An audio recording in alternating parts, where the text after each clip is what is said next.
What's up, Sagittarius?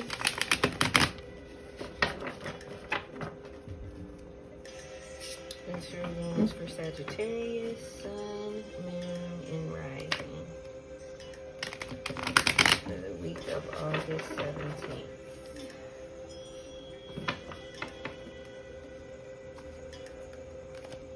Using the Modern Witch Tarot and the Oshazin Tarot to clarify.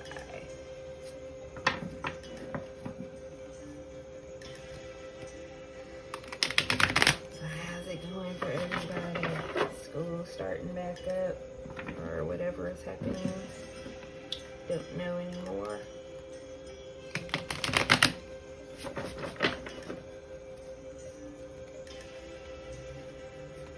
Everyone's dealing and coping with all the changes, because that's the one thing that's consistent, is constant change.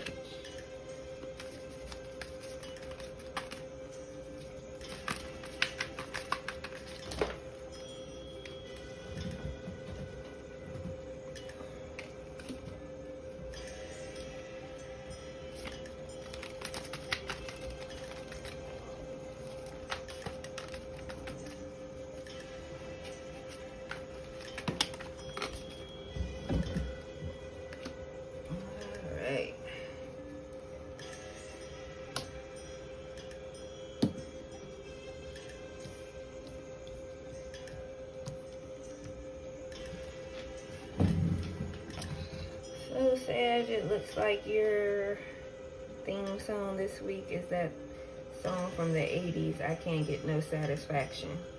Because you're not satisfied and you're not happy.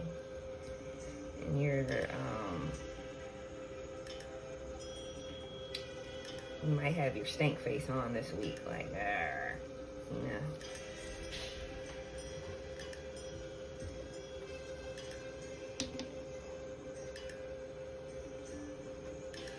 You got the World in reverse for the heart of the matter.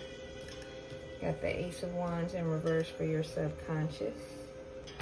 Got the Ace of Wands in reverse for crossing influence. And you have the Queen of Swords for your subconscious. You have Judgment for something to be embraced or released. You have the Five of Swords for a recent past. And you have the Seven of Pentacles for your outcome energy. So something has left you just feeling lacking. Your joy is lacking right now. It may have something to do with this Five of Swords. Some recent past conflict that you still haven't resolved or cleared any lingering feelings about it out. Uh-oh.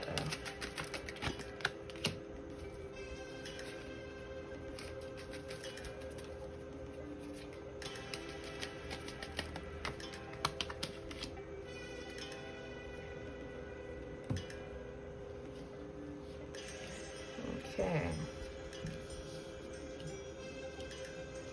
So you have the Miser, Rebirth, Flowering, and Integration in reverse.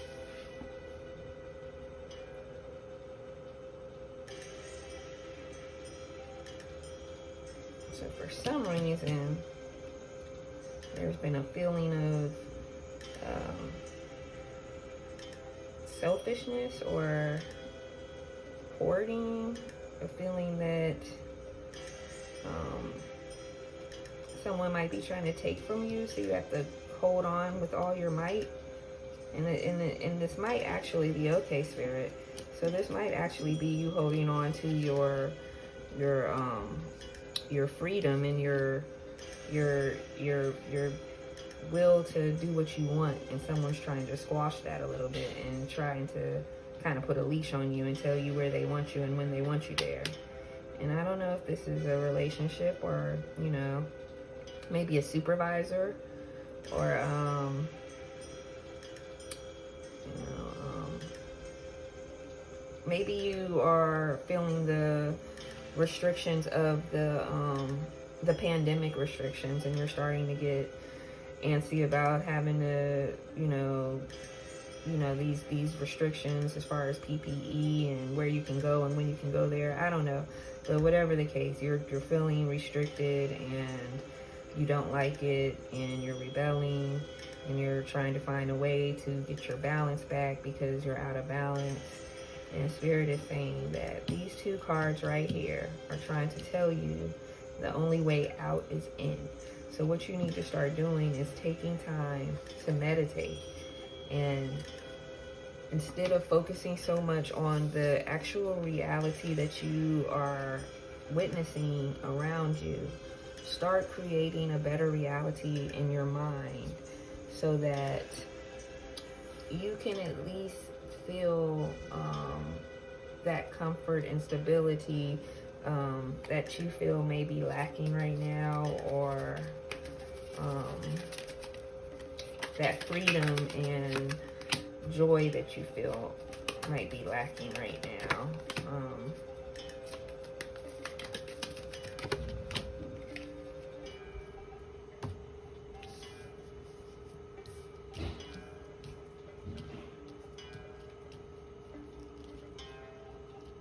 So if this is a relationship,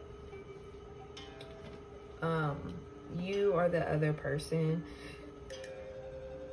is not putting in a full effort, being very lazy and lacking in this effort, and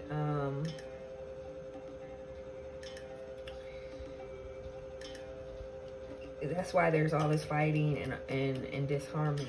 And it's the same for if this is related to your career. You're not putting in a full effort, or it could be your supervisor isn't doing their part and they expect you to pick up all their slack. And you know, that's kind of normal in life. That's pretty much what supervisors do a lot of the time. So whatever the case, it just has you feeling yucky. And again, you're gonna have to get into a place of meditation where you can, you know, comfort yourself through these uncomfortable feelings, because this is a part of life. It's a part of growth. And it's not as if, you know, things are going to get good, things are going to get uncomfortable. That's just how it is. It's the contrast in life. So your subconscious, you have the Queen of Swords. So you're feeling very logical and have control over your emotions right now. You have judgment twice. You have judgment for something to be embraced or released, and then you have judgment right here. Beyond illusion is also judgment.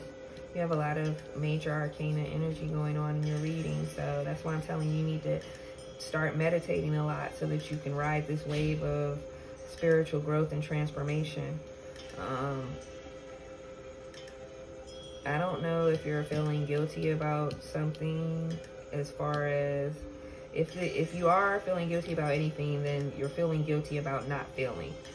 You feel bad that you are sick of this situation and you're ready to walk away from it, or you have left it and you feel bad because you don't feel bad. This, you know, if you've left a relationship, you may have broken someone's heart and they were way more emotionally invested than you were, and you may feel a little guilty about, you know, not being able to reciprocate those feelings.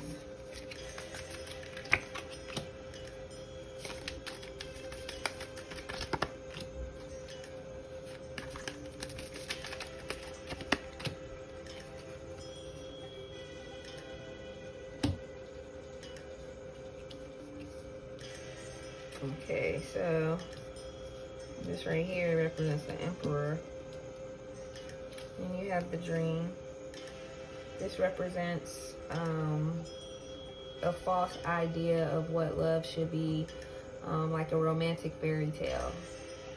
So it's either you or this other person's romantic fairy tale got shattered. I'm thinking it's the other person. They saw a long term or something with you, and you don't have that to give them, and that's why you feel a little guilty.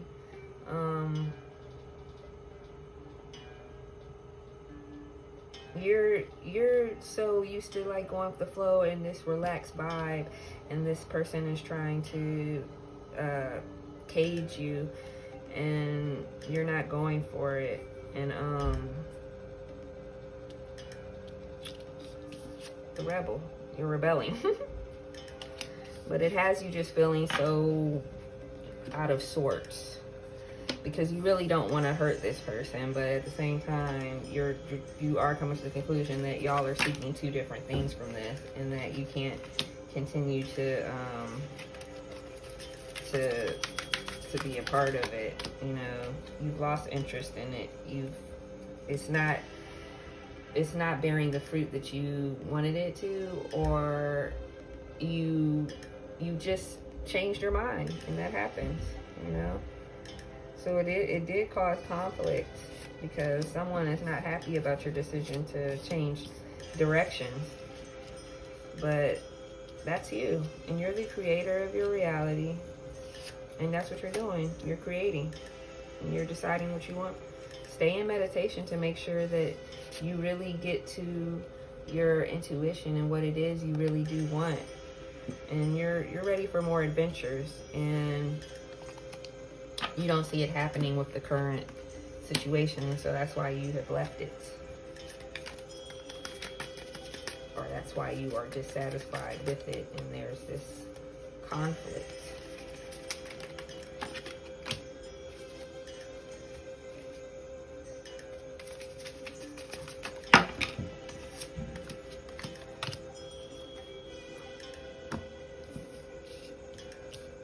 Yeah, so you need some hermit time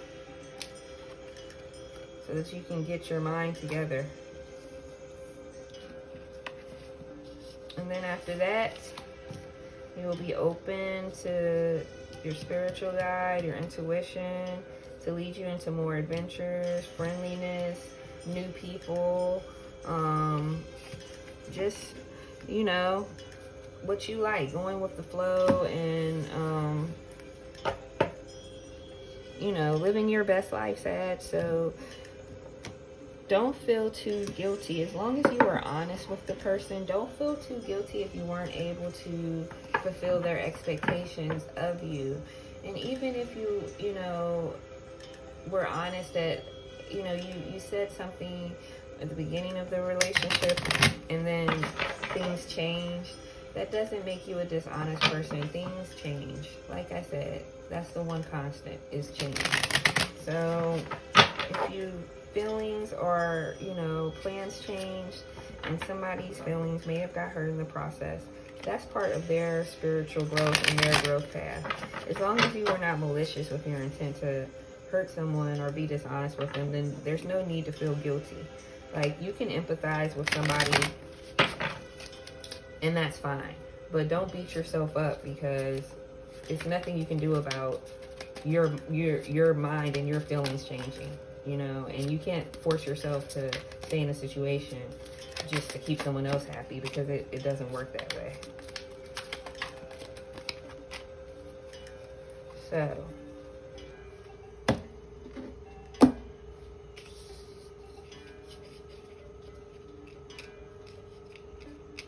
soulmate and mysticism. This is going along with the fact of you creating your reality, staying in your meditation, and letting your magic work for you to manifest whatever it is you want, whether it is a soulmate, because that might not even be what you really want right now. You might want adventures and stuff, but if it is a soulmate, then it's up to you to manifest that. And also, the fact that you maybe have walked away from a relationship just now, you have opened the door for this person to find their soulmate, because it wasn't you. What they wanted from you, you were not able to give. So you open the door for them to find somebody that can fulfill the things that they want. So that's another reason to not feel guilty about doing what's best for you. Always do what's best for you. But don't do what's best for you by causing other people pain. Do what's best for you without involving and hurting other people. So I hope that makes sense. And I hope you have a great week and you meditate, like I said, and get out of your head and things start to improve for you. So I love you guys. Namaste.